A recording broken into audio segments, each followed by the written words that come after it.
Men Rusiyadan. Balalıqım Ukraynaning Nargadar şehrida o'tdi. Men 14 yosh vaqtimda oilam bilan Petersburgga ko'chdik. Petersburgda to'liq o'tirni tugatgandan keyin universitetga kirdim. Boshlang'ich va to'liq o'tirdagi vaqtlarimda savodoshlarim bilan bak o'ynab ketmaydim. Ular bilan uncha aralashib ketmaydim. Shu sababdan bo'lsa kerak, ular meni bakmi yoqtirib ketmaydi. Meni masxir qilishatdi. Boshlang'ich va to'liq o'tirni yaxshi natija bilan o'qidim. Gap anglaydigan, qo'liga yumshoq biri edim.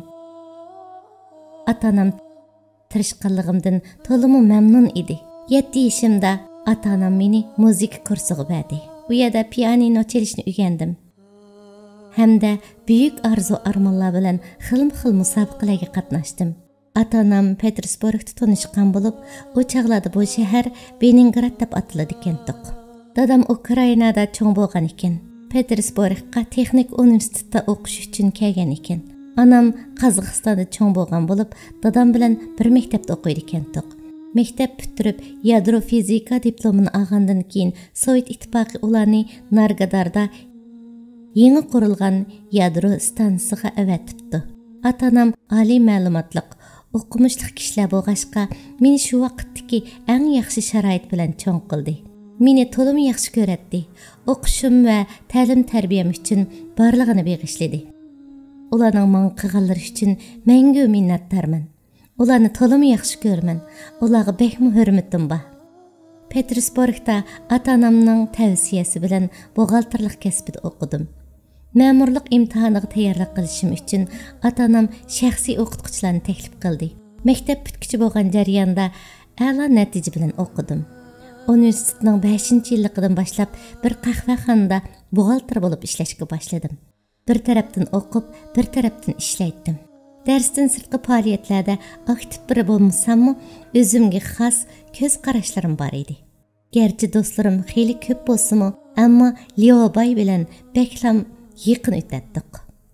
Universitetni tugatgandan keyinmi quyuq aralashib o'tdik. U Petersburgda qoldi. Uni hozirmi eslab turaman. Allohdan uningga va oilamga hidoyat berishini tilayman. Universitetni bitirgandan keyin ishlayotgan yerimda xizmatimni davomlashtirib 4-5 yildan keyin o'z oldimga iyilik tikladim. Bir vaqtda ham o'zimning xizmat o'rnida, ham ilgari ishlagan qahvaxonada oliy buxgalter bo'lib ishladim. Kiyevga ko'chib kelgandan keyin xalqaro iqtisodiy taftish shirkatida ishladim. Hozir shu yerda ishlayapman. O chaqda inglizchani yaxshi bilsam-mu, yana boshqa bir til o'rganmoqchi bo'lib, Kiyevdagi Arraytis kursiga arabcha o'rganishga bordim. Arabcha darsiga qo'shimcha qilib, o'xshamagan millatlar madaniyati darsiga qatnashdim. İslamni tunji bo'lib bu darsda bildim. Menga nisbatan islom haqida anglaganlarim yangi va ajoyib bilinadi. Ilgari islomni xristianlikdan butunlay farqli bir din deb qaraydim. Bu darslarda islomdan boshqa yahudiylik qatorliq boshqa dinlardanmi az-to'la xabarim bo'ldi. Musulmonlarning xristianlardagi payg'ambarlarga e'tiqod qilishi menga to'liq hayron qatorliq bilingan edi. Bu darslardan sırt kitaplardan ve internet orqali musulmonlarning o'xshamagan dindikilarga, urug' tuqqan xulum qo'shnilarga, yaqin yo'riqlarga qanday muomala qilganlik haqida izlandim. Keyin shuni his qildimki, agar hammamiz haqiqiy islom bo'yicha yashagan bo'lsak, dunyoning hamma yerida tinchlik va do'stlik hukm surgan bo'ladi. Islomni faqat anglaganlarimdan emas, ko'rganlarimga asosan yaxshi ko'rdim. Musulmon erlarning ayollarga, balalarga qilgan yaxshi muomalalari men uchun go'zal o'rnak bo'ldi. Ata-onam menga singdirgan barcha go'zal xislatlarning Allohdan kelgan butun kitoblarda mavjud ekanligini bayqagandan keyin musulmon bo'lish qaroriga keldim. Islomda tushuniksiz so'z atalg'ular yo'q. Biror masalaga uchirganimda Qur'on yoki hadisdan javobini topa olmayman. Tapamsam masjid imomlarga yoki daryoga o'xshash musulmon do'stlarimdan so'rab bilib olaman. Daryo bilan 2 yildan buyon tanishimiz. U mening musulmon bo'lganligimni anglagandan beri tahorat, namoz, hijob va Qur'on o'qish qatorliq musulmonning dastlabki bilishi va qilish kerak bo'lgan ishlarni menga o'rgatishga boshladi.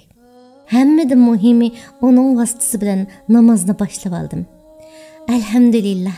Dostum Darya islomni tatbiq qilishda va yangi musulmon bo'lganlarga yordam berishda aktiv xizmat qilayotgan biri. Bu sababdan Daryaga ko'pdan ko'p rahmatimni aytaman. Shundaqla Allohning uni bu yo'lda mustahkam qilishini tilayman. Daryaning yaqin do'sti bo'lish sifatim bilan uni maqsadiga yetish uchun nurg'un to'salg'ularni yengalaydigan irodalik, aktiv va yordamsevar bir kurashchi deb ta'riflayman. Musulmon bo'lganimni anglagan masjid jamoatimi nayt xursand bo'ldi. Do'stlarim ijoblanishim uchun kitob va namoz o'qishga loyiq bir kiyim sovg'a qildi. Dadam Avstraliyada turadi. U mening musulmon bo'lganligimni xilidan beri o'ylabdi ekan. Anam islom haqida izdanganimni va o'zgarayotganimni ko'rib turg'achqimi, shunga musulmon bo'lishimga bak to'sqinlik qilmadi. Musulmon bo'lgan dastlabki vaqtlarimda faqat yaqin do'stimla qo'llab-quvvatladi. U menga sening e'tiqoding va uningdagi narsalar to'liq foydali va yaxshi narsalar ekan. Sening musulmon bo'lishing do'stligimizga hech qanday ta'sir yetkazmaydi deydi. Xizmatdoshlarim ishqa yog'liq bilan kelganimni ko'rib g'alati his qilishdi. Hatto ba'zilari sovuq o'tib qolmasin deb, qo'lqi issiq tursin deb beshini yegibdi desa, yana ba'zilari satrashganda chechini kuydirib olgan o'xshaydi. Shunga beshini yegibdi degandek gap so'zlarni qilishdi. Vaqtning o'tishi bilan ba'zi do'stlarim menga islom bilan boshqa dinning farqi nima? Nimishqa ba'zi musulmonlar beshini yegaydi-yu, ba'zilar yegamaydi degandek islom haqida savol so'rashga boshladi. Men ularga kuchimning yetishicha javob berishga tirishdim. Men musulmon bo'lgandan keyin atrofimdagilar tarafidan alohida salbiy pozitsiyaga uchirmadim. Uning ustiga men beshimga kelgan har narsani Allohning bir imtihoni sifatida qabul qildim. Ilgir beshimga kelgan kulfatlar, qiyinchiliklar meni to'liq azoblaydi. Ammo musulmon bo'lgandan keyin faqat ijobiy yakunlarda bo'ladigan bo'ldim. Chunki hammamizning Allohning dargohiga qaytadiganligimizni bilaman. Bu menga cho'ng bir tasalli bo'ladi.